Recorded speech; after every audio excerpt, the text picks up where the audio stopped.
Welcome to my channel. Subscribe to the channel and listen to my stories every day. The air was heavy that evening, pressing against me like a weighted blanket as I sat in my car, parked outside our modest suburban home.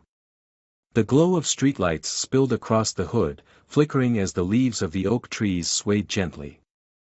I glanced at my phone. It was just past 10:30 p.m. Marcia would be home soon. She'd said she was attending a late meeting with her team, a critical discussion about the upcoming client presentation. I should have believed her, any devoted husband would have. But tonight, suspicion coiled inside me, sharp and barbed. I wasn't always like this. There was a time when I trusted without question. We met in college, both of us wide-eyed, full of ambition. Marcia was magnetic, with a laugh that could turn a bad day around in an instant and eyes that sparkled with intelligence. We built a life together, supported each other through every setback and celebrated every small victory. The children came later, Emily, with her father's knack for puzzles, and Jack, whose boundless energy mirrored his mother's spirit. For years, everything felt as solid as the walls we called home. But things had shifted slowly, almost imperceptibly, until small doubts grew into persistent thorns. It started with the extra hours Marcia spent at work, the abrupt trips that were necessary but never discussed. Pharmaceuticals are competitive, she'd remind me. If I don't push, someone else will. It made sense at first. But reason began to buckle under the weight of her growing distance. I shook my head, shoving aside memories of our shared laughter, the vacations that seemed to promise forever, and the easy mornings over coffee. Tonight, I needed clarity, not nostalgia. My eyes drifted toward the living room window. The lights were off, just as I'd left them. The darkness seemed to deepen the ache in my chest. When Marcia's headlights swept up the driveway, my heart thudded dully in my chest. I sat still, watching her silhouette behind the wheel as she gathered her things. The car door opened, and the sound of her heels on the stone path resonated, crisp and familiar. She paused at the door, fishing for her keys in the deep pocket of her coat. The lock clicked, the door creaked, and she slipped inside. I stepped out of the car, walking up the driveway on autopilot, the cool night air doing nothing to steady my nerves. Inside, the house smelled faintly of lavender and last night's dinner. Marcia stood at the kitchen counter, a glass of wine in hand. She was wearing her work outfit, a navy blue blazer and skirt, but the fabric was wrinkled, as if she'd been wearing it far longer than her schedule would suggest. She looked up when I entered, and for a moment, the smile she offered was genuine, warm. But then her gaze flickered, just briefly, and the tension seeped back into her expression. "Late night?" I asked, my voice tight, barely masking the frustration. She took a sip of her wine, eyes narrowing in what looked like practiced calm. It was. The client had 1,000 last-minute demands. I nodded, forcing a neutral expression. Of course. Is something wrong, Thomas? Her voice was measured, wary. I felt the lie lingering in the air, tangible and oppressive. No, I said finally, turning away to hang my keys on the hook by the door. The moment stretched, taut and strained, as if daring me to puncture it with the truth I had kept to myself for weeks. But tonight, I wouldn't confront her, not yet. I needed more than suspicions and fragments. I needed proof. The house was silent except for the faint hum of the refrigerator and the sound of the grandfather clock ticking in the hallway. I watched Marcia as she moved around the kitchen, avoiding my gaze. She looked tired, but there was an edge to her exhaustion, a nervousness I couldn't ignore. That night, after the kids were tucked in and the house fell quiet, I lay beside Marcia, staring at the ceiling. Her breathing evened out as she slipped into sleep, oblivious to the storm brewing within arm's reach. I turned my head, watching her in the dim glow cast by the street lamp outside. How many lies lay between us? How many truths had been buried under the guise of work? The first time I questioned her loyalty was months ago, when she started coming home with gifts that didn't match her stories. Little things, a bracelet she claimed was from a conference gift shop or a silk scarf she said was a gift from a coworker. It was all plausible, reasonable. Until it wasn't. Until that day I stumbled upon a crumpled receipt in her purse, detailing a dinner for two at a restaurant in Orlando, a city she had never mentioned visiting for work. I had held that slip of paper in my hand, the jagged edges biting into my palm, as if I could somehow make sense of it through sheer will. The name on the bill was hers, but the date didn't match any of her business trips. When I asked her later that night how the last conference had been, she spun her tale easily, without faltering. The usual, she said, dull presentations and the same old hotel food. The lie wrapped around me like a vice, suffocating and undeniable. That night, I sat in the dark of my office, unable to shake the image of Marcia laughing with someone else, clinking glasses and leaning into whispers. Now, as I lay there listening to her steady breathing, the finality of what I had to do became clear. Tomorrow, I would gather everything I needed. It wasn't just about confronting her, it was about ensuring that when I did, there would be no more room for deception. I rolled over, facing the window as the first hints of dawn paled the sky. The weight of betrayal settled in my chest, heavy and resolute. The life we had built, once as unyielding as stone, now balanced on a fragile edge. The next step would determine if it shattered for good. Morning came with an unwelcome clarity. The sun rose, indifferent to the tension coiled tightly inside me. Marcia moved through the house with her usual efficiency, making coffee, calling up the stairs for Emily and Jack to get ready. She glanced at me as I sat at the kitchen table, nursing a cup that had gone cold. Her eyes narrowed in fleeting concern, but she said nothing, retreating into the motions of her routine. I forced a smile when Emily bounced in, already dressed for school, her backpack hanging loose over one shoulder. "Morning, Dad," she chirped, oblivious to the undercurrents in the room. Jack followed, slower, his hair a tousled mess. He gave a sleepy wave and slumped into the chair across from me. "Eat something, kids. We need to leave in 10 minutes, Marcia called over her shoulder. She was immaculate, dressed in a crisp blouse and dark pants, her hair pulled back in a sleek ponytail. I marveled at how easily she could switch between these moments, effortlessly masking whatever lay hidden beneath the surface. "Thomas, you're quiet this morning," she said, sliding a plate of toast toward me. Her voice was light, playful even, but I detected a trace of tension. It wasn't lost on her that I was watching her more closely now. "Just tired," I lied, leaning back and crossing my arms. I caught her eyes for a moment, and something unspoken passed between us. An acknowledgement, a challenge. She blinked and looked away first.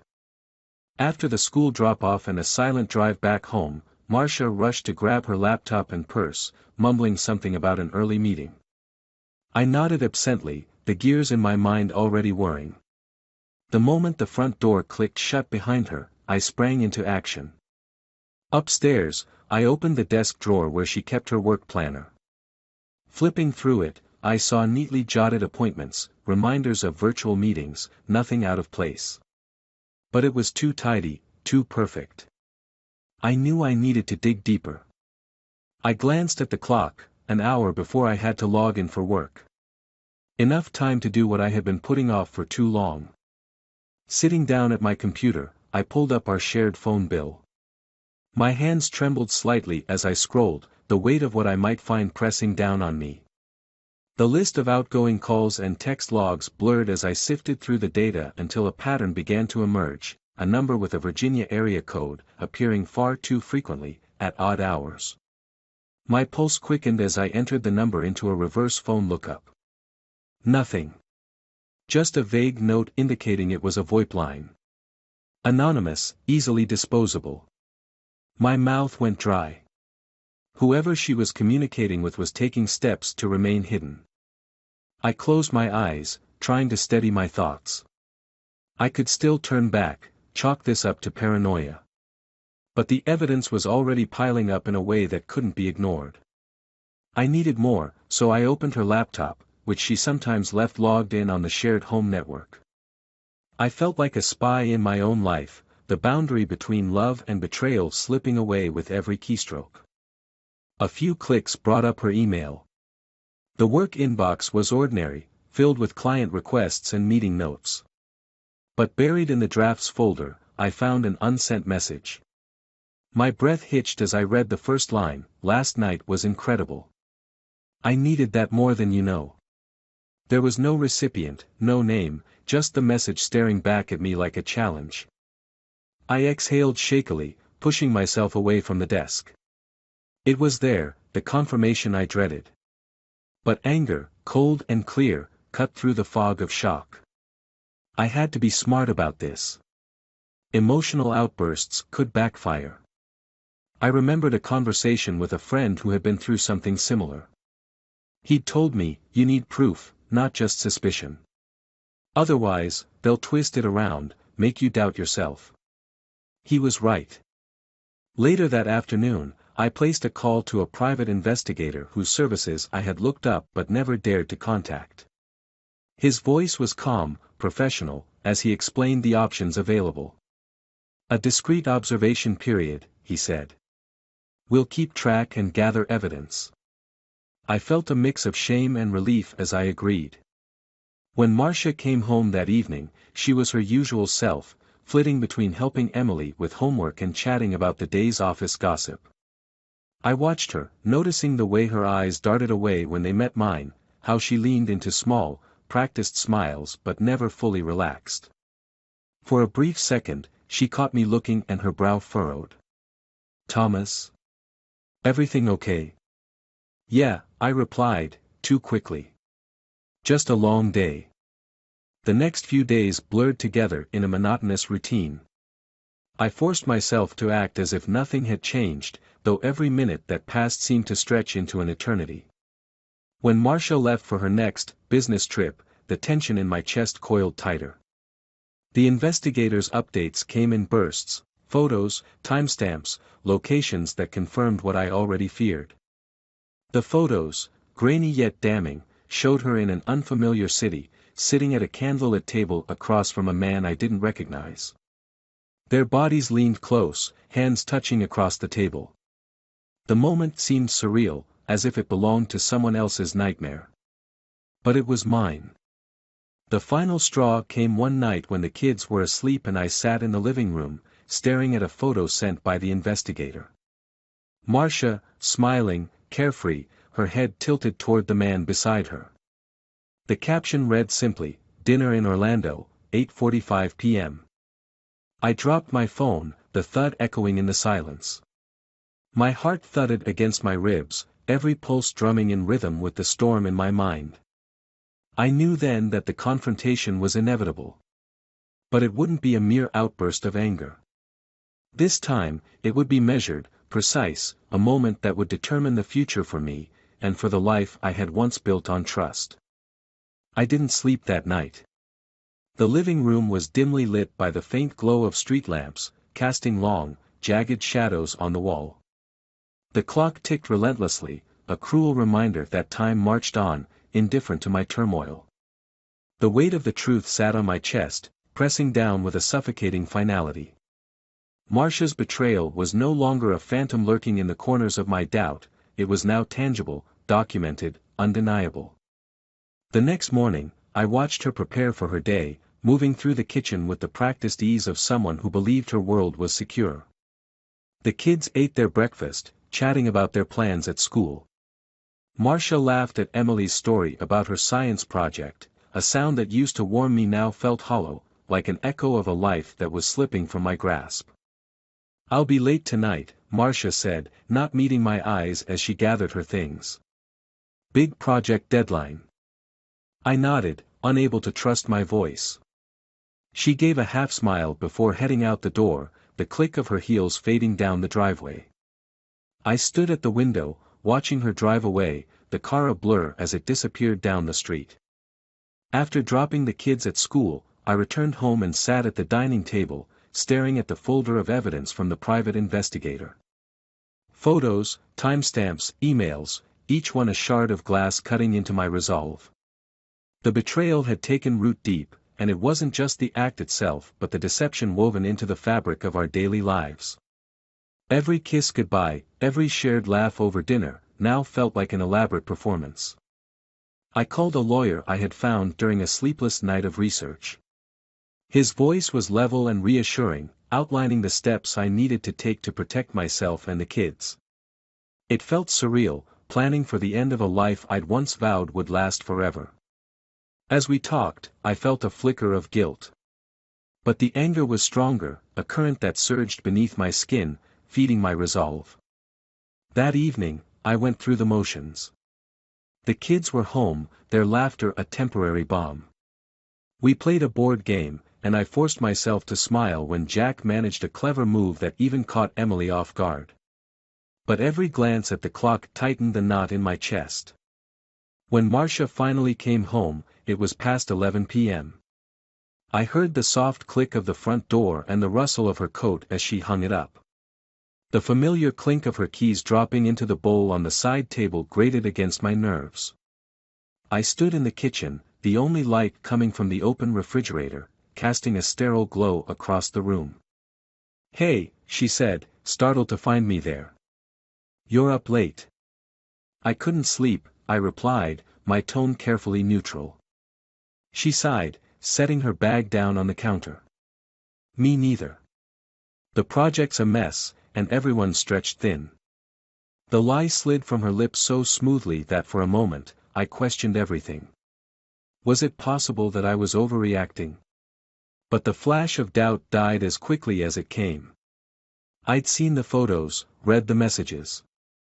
There was no room for denial anymore. "Thomas, are you okay?" Her brows furrowed, genuine concern mingling with guardedness. "Marcia, we need to talk," I said, my voice steadier than I expected. Her eyes flicked to the hallway where the kids slept, and she shifted uneasily. "Now?" "Yes. Now." I watched as the mask she wore began to slip, the practiced smile fading as tension replaced it. She nodded, stepping into the living room where I followed, shutting the door behind us. The room felt small, the air thick with unspoken words.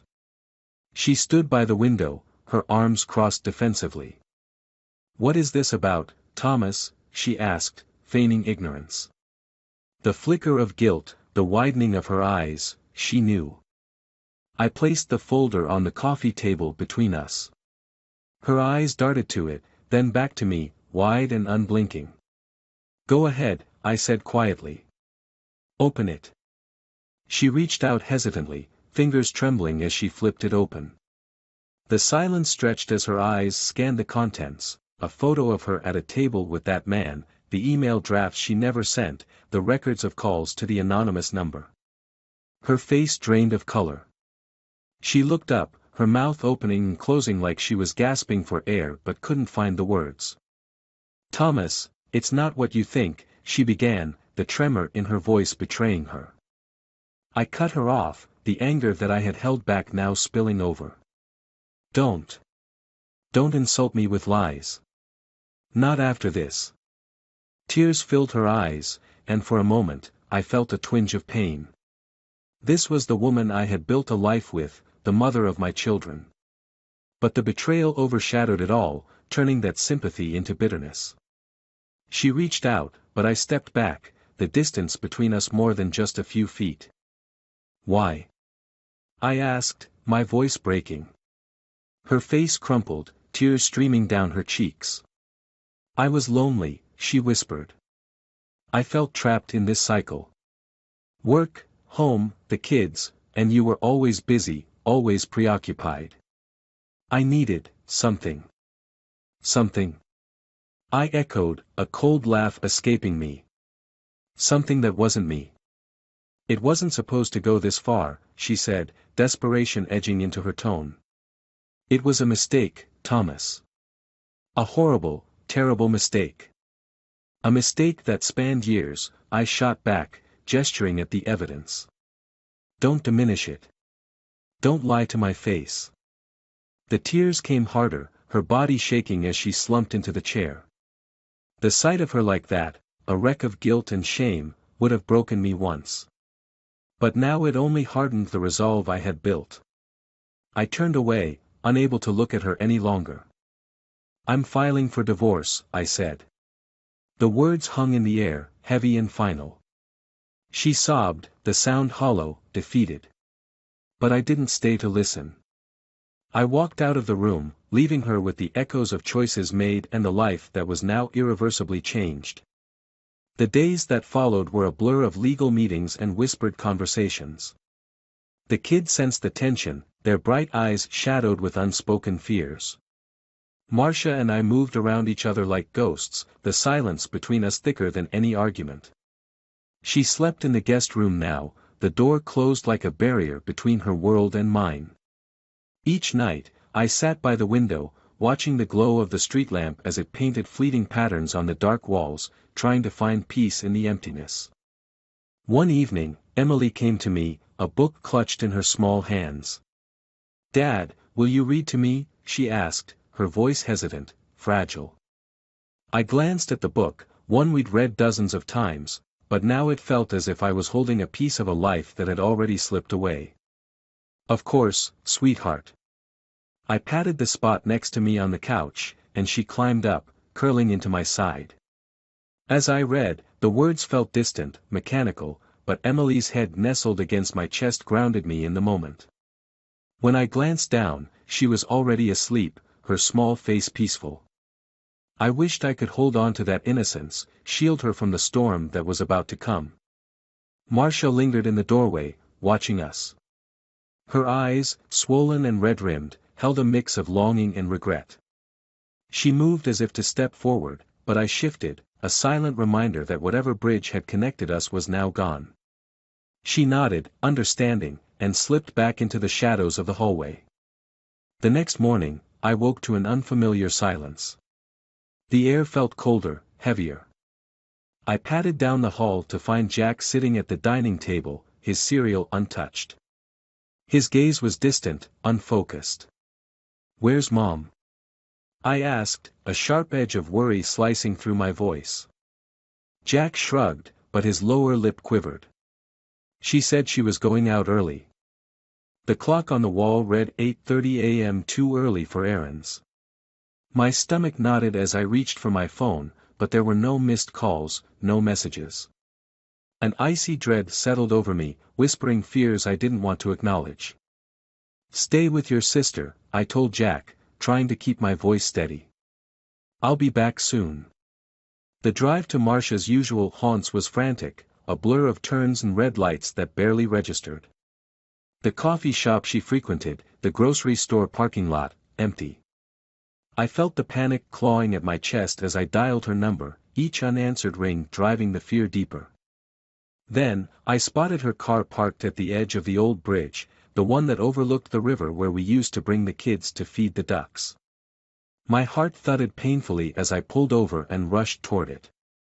The morning mist curled around the railings, casting everything in a ghostly light.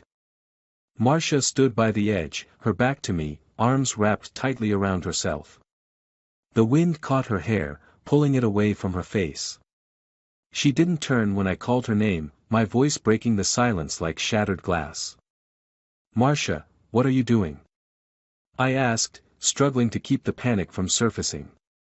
She looked over her shoulder, her eyes lost, hollow. "I'm sorry, Thomas," she whispered. "I tried to find a way to fix this, but it's too late." I stepped closer, hands raised, pleading. "No, Marcia, it's not. We'll find a way to make this work for the kids, for them if not for us." A tear slipped down her cheek, glistening in the pale light. "I broke everything," she said, her voice barely a whisper. "Not just us, but them too. I can't live with that." The realization of what she meant hit me like a physical blow. I lunged forward just as she stepped over the edge, my fingers brushing the hem of her coat as she slipped away. The sound of the river below swallowed my scream.